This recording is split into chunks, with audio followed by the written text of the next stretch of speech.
చాలా అంటే చాలా బాగుందండి. అందులో చెయ్యగానే వేడివేడిగా తింటున్నాను. రోస్ట్ అయింది కదా, స్వీట్ ఉండి లేనట్టు అసలు చాలా అంటే చాలా టేస్టీగా ఉంది. ఇంకెందుకు ఆలస్యం, ఇది ఎలా చేయాలి ఏంటి చూసేద్దామా, వచ్చేసేయండి. ముందుగా అయితే ఫ్రెష్ బ్రెడ్ని అయితే తీసుకుందామండి. ఈ బ్రెడ్ మొత్తం చేయట్లేదు, ఎందుకంటే ఇద్దరి కోసమే ఇది, అది కూడా వేడిగా ఉన్నప్పుడే తింటారు, చల్లారాక తినరు, అందుకోసమని కొంచెమే తీసుకున్నా. నేను బయట భోజనాల్లో పెట్టే స్టైల్ కాకుండా క్రిస్పీగా షుగర్ తక్కువగా ఎలా చేస్తాము అనేది నేను ఇప్పుడు మీకు క్లియర్గా చూపిస్తాను. వీడియో అయితే స్కిప్ చేయకుండా చూడండి. అలానే సబ్స్క్రైబ్ చేసుకోని వాళ్ళు ఉంటే చేసుకోండి, నచ్చితే కామెంట్ పెట్టండి, షేర్ చేయండి. ఓకేనండి. ఇప్పుడైతే చుట్టూ బ్రౌన్ అయితే తీసేస్తున్నానండి నేను. మనము బ్రెడ్ మొత్తము ఇలా బ్రెడ్ పడంగా అయినా ఉంచుకోవచ్చు, ముక్కలన్నా చేయొచ్చు, చిన్న చిన్న ముక్కలు. నేను పెద్ద ముక్కలే చేసుకున్నాను. సో మొత్తం అయితే ఇంతవరకే నేను తీసుకుంటున్నా బ్రెడ్, ఎక్కువ తీసుకోవట్లేదు అనమాట. ఇది ఎవరైనా గెస్ట్లు వచ్చినప్పుడు ఏదైనా స్వీట్ చేయాలనుకున్నప్పుడు కొంచెం ఇలా టేస్టీగా ఇలా చేసి పెట్టండి, చాలా ఇష్టంగా తింటారు. నేను చూపించినట్టు వేడివేడిగా పెట్టండి, ఇంకా ఇష్టంగా తింటారు. ఆ బ్రౌన్ది కూడా తీసేసానండి మధ్యలోది, అది స్టార్టింగ్ వస్తుంది కదా, అది ఈ విధంగా అయితే ముక్కలు కోసేసుకున్నా, చూసారు కదా. ఇప్పుడైతే స్టవ్ ఆన్ చేసుకుని, ఎక్కువ లేవు కాబట్టి చిన్నదే తీసుకున్నానండి. అదే ఎక్కువ ఒకసారి ఎక్కువ మంది గెస్ట్ వస్తే నేను 2-3 బ్రెడ్లు తీసుకుంటాను, అప్పుడైతే పెద్ద బాండి పెడతాను. ఇది కొంచెమే కాబట్టి త్వరగా అయిపోతుంది కాబట్టి చిన్నది పెడతాను అనమాట. ఇప్పుడు ఇది ముట్టించి ఇది కొంచెం వేడవ్వాలి కదా, ఈ వేడయ్యే లోపు నేనైతే ఒక చిన్న గ్లాసుడు పంచదార తీసుకున్నానండి. మళ్ళీ ఎంతైతే పంచదార తీసుకున్నానో అంత వాటర్ తీసుకున్నాను. కొంచెం ఒక 5 minutes మసిలితే చాలండి, మొత్తం వాటర్ కరిగి ఆ సిరప్ అంతా బాగా మసిలితే చాలు. సో అలా అని నేను మొత్తం పాకం కూడా వేయనండి, కొంచెం పక్కకు తీసేస్తాను, ఎందుకంటే మనం చేసుకునేది కొంచెమే కదా స్వీటు, అందుకని ఇంత కూడా పట్టదు, ఎందుకైనా మంచిదని చెప్పి నేను చేస్తున్నాను, కొంచెం పక్కన కూడా పెడతాను అనమాట. సో ముందైతే స్టవ్ ముట్టించేసి ఇదైతే బాగా మసలనిద్దాము. బాగా ఎక్కువ మసలనియక్కర్లేదు, ఒక 5 minutes అనమాట. ఈలోపు ఇంకో ప్లేట్ అయితే తీసుకున్నాను.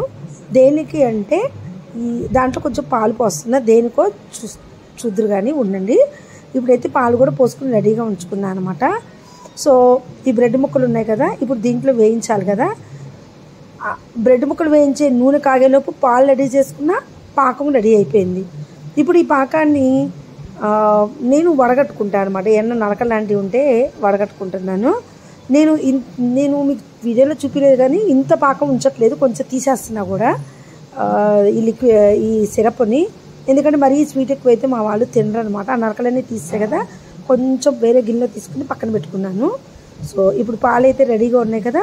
సో ఇప్పుడైతే నేను పొయ్యి మీద నూనె కాగింది కదా, నేతితో అయినా వేయించుకోవచ్చు అండి, ఇష్టం అది. కొద్ది జీడిపప్పులు అయితే వేయించుకుని పక్కన పెడతా. మళ్ళీ చేసే ఇద్దరు స్వీట్లోనే ఇద్దరు జీడిపప్పు తినరు, ఒకరు తింటారు ఒకరు తినరు. సో జీడిపప్పులు అయితే ఫస్ట్ వేయించుకుని చక్కగా టిష్యూ పేపర్లోకి అయితే పెట్టేసుకున్నాను అనమాట.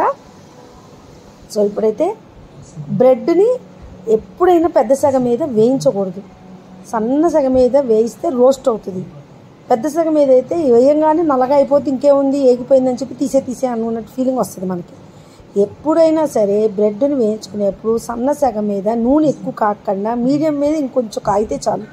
చక్కగా ఆ ముక్కలు నీట్గా అలా వేసుకుని 2 వైపులా తిప్పుకుంటూ బ్రౌన్ కలర్ వచ్చేటట్టు చేయాలి, బ్లాక్ కాదు, రెడ్ మీద ఇంకొంచెం ఎక్కువే వేగాలన్నమాట. సో ఈ విధంగా 2 వైపులా నేను నీట్గా వేయించుకుంటున్నాను. చూడండి, జీడిపప్పులు అయితే తీసి పక్కన పెట్టుకున్నా కదా, సన్నసగం మీద వేయించుకుంటానండి, అప్పుడే క్రిస్పీగా ఉంటుంది. క్రిస్పీగా ఉండి మా వాళ్ళకి ఇష్టం అనమాట. ఫాస్ట్గా వేయించేసుకుని రెడ్ రాగానే తీసేయకూడదు. సో కొంచెం మరీ తక్కువ ఉందని ఒకసారి పెంచుకుని అమ్మటే తగ్గించేస్తున్నాం మళ్ళీ. సో చూసారా ఎంతసేపు పడుతుందో, మీడియం సగం మీద ఫస్ట్ పెట్టే కదా, మరీ సన్నసగం పెట్టేసరికి కొంచెం నూనె కాగాలని కొంచెం పెంచాయన్నమాట. సో ఈ విధంగా 2 వైపులా వేయించేసుకుని ప్లేట్లో టిష్యూ పేపర్ పెట్టుకుని నీట్గా అందులో పెట్టేసుకుంటున్నాను.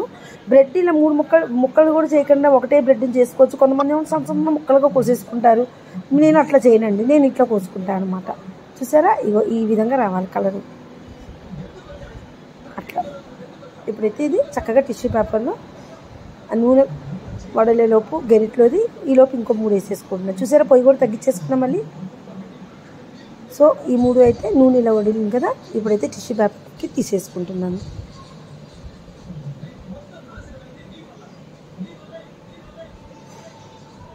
చక్కగా అలా. మళ్ళీ ఇంకో 3 కూడా ఏగిపోయినవి. ఇప్పుడు నేనేం చేస్తానంటే, ఇప్పుడు ఫస్ట్ వేయించి కొద్దిగా చల్లారినాయి కదా, అవి 3 ముందు కొంచెం పాలల్లో 2 వైపులా కూడా నాననివ్వాలి. ఒక 2 మినిట్స్ 1 మినిట్ అట్లా. అంటే తొందరగా నానితే ఓకే, లేకపోతే కష్టం. ఇప్పుడైతే పాకం నేను కొంచెం సిరప్ కొంచెం పక్కన పెట్టేసుకున్నాను, కొంచెమే తీసుకున్నాను. ఇప్పుడు 2 వైపులా ఇలా పాలతో మునిగింది కదా, ఇప్పుడు ఈ 2 వైపులా మునిగింది అందులో వేసేసాను. మళ్ళీ వేసుకున్నాను ఇంకా సెకండ్ సారి వేయించింది కూడా. మరీ వేడివేడిగా వేయకుండా ఒక 2 మినిట్స్ చల్లారాక వేస్తే పాకం చక్కగా పట్టిద్ది అనమాట దానికి. అదే పాలు చక్కగా పట్టి పాకంలోకి బాగుంటుంది. మళ్ళీ 3 కూడా వేయించుకున్నాను అనమాట. సో ఇప్పుడు అన్నీ ఈ విధంగా ఇందులో వేసేస్తున్నాను. మరి వేడి ఎక్కడ పాలు ఎక్కువే పడతాయండి, కొంచెం పీల్చేసుకుంటుంది కదా, ఆయిల్లో వేయించింది కదా, చక్కగా పీల్చేస్తుంది అనమాట అది. అదిగోండి పాలు అందుకే పక్కన పెట్టుకున్నాను మళ్ళీ. సో చూసారా ఎంత పీల్చేసినాయి 2వ ట్రిప్కే. మళ్ళీ ఇంకో 3 వేసుకున్నాయి, అందులో వేసాను. మళ్ళీ ఇంకో 3 అయితే నానేసుకున్నాను. చూసారా ఎంత బాగుంటుందో అండి. ఎక్కువ పాకం వేస్తే మరీ ఎగట పుట్టిద్ది. ఉండి లేనట్టు వేసుకోండి, ఎంత టేస్టీగా ఉంటుందో ఆశ్చర్యపోతారు మీరు, ఎంత బాగుంటుందో అని. మాకు ఇలా క్రిస్పీగానే కావాలండి, అంతేనండి. చూసారా క్రిస్పీగా మెత్తగా మధ్యలో ఈ విధంగా అయితే మేము డబుల్ కా మీఠా రెడీ చేసుకున్నాము. ఒకరికి జీడిపప్పు కావాలి కదా, ఒకరికి ముందు జీడిపప్పు అయితే వేసేస్తా. ఇలాచీ పౌడరు కావాలన్న వాళ్ళు వేసుకోవచ్చు, లేకపోతే అక్కర్లేదండి. ఇంతేనండి, వేడి డబుల్ కా మీఠా రెడీ. నచ్చితే లైక్ చేయండి.